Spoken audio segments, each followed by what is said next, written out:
English language teaching has the same challenges the world over. This series focuses on teaching speaking.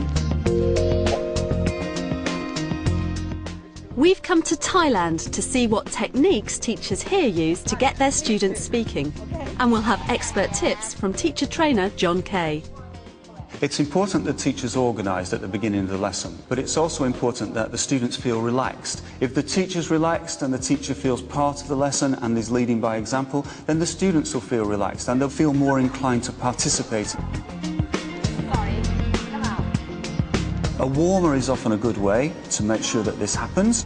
One idea for the warmer is when you're arranging group work. What's this? Horse. Remember, the focus is on fluency, so you give each student a picture of an animal, for example. Sheep. Well, sheep. Yes. You have 5 cows, 5 sheep, 5 horses, and each student has one card with an animal on it. Don't let your friend look at your picture. They don't look at the other person's card, but they say, which animal have you got? And they say, I've got a horse. OK, no, you're not in my group. They're speaking to each other, and there is an element of fluency even before the activity begins. Look at the picture on the board.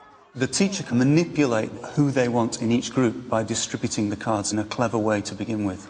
You can help her. Do you want students of equal ability in each group? Do you want some of the less inhibited ones with some of the more inhibited ones so they can help each other?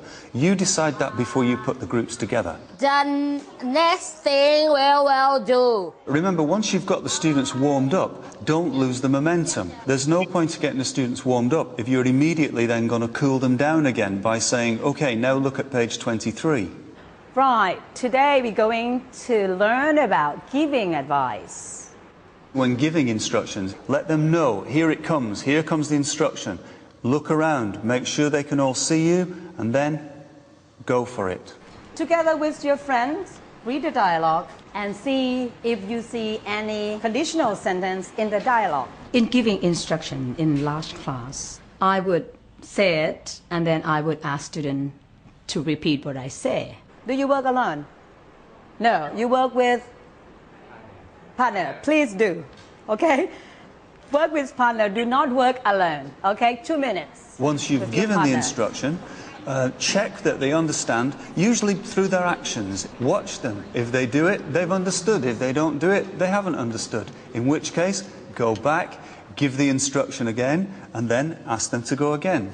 This animal, you can find it in your picture. When I give the instruction for them, I speak them in English and I will tell them in Thai because when I speak in English, maybe they don't understand. If you don't know what does it mean, please look at the... If enough careful planning goes into the instruction and the instructions are simplified enough before the lesson begins, then it may take away the necessity for using the student's own language. Do you understand the instruction? Yes. Now look, tell me what you know about this. What is it?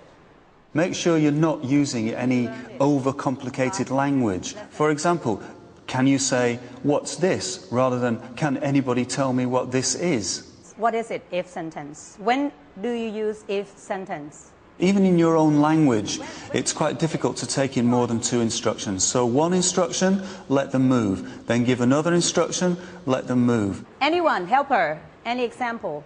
If. I always speak English in instructions because the language that I use would be the language that you can use in real life. I can't go to school. Okay, that's another if sentence. I put it on for time. Okay.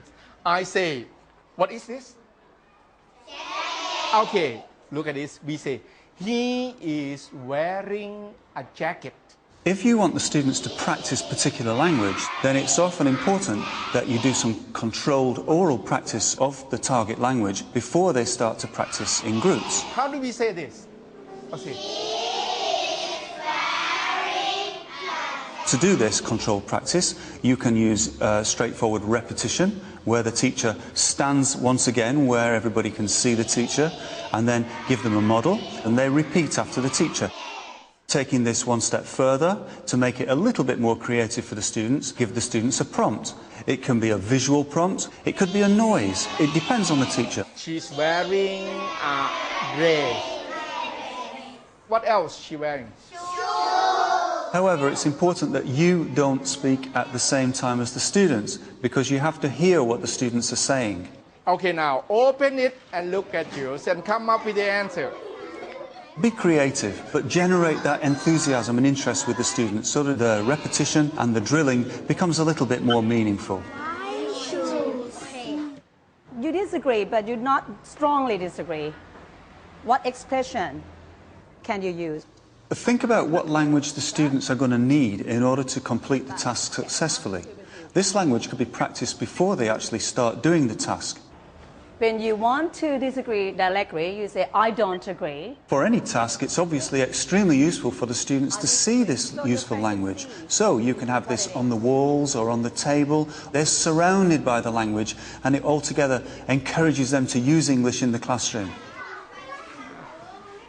Once you've done your controlled practice, why not extend that activity? Feed in something else for them to do, which will allow them to practice language that they've practiced in previous lessons, and push themselves so that they're really getting the most out of a fluency lesson. Today I'm wearing blue jacket, blue jeans and white socks. Thank you.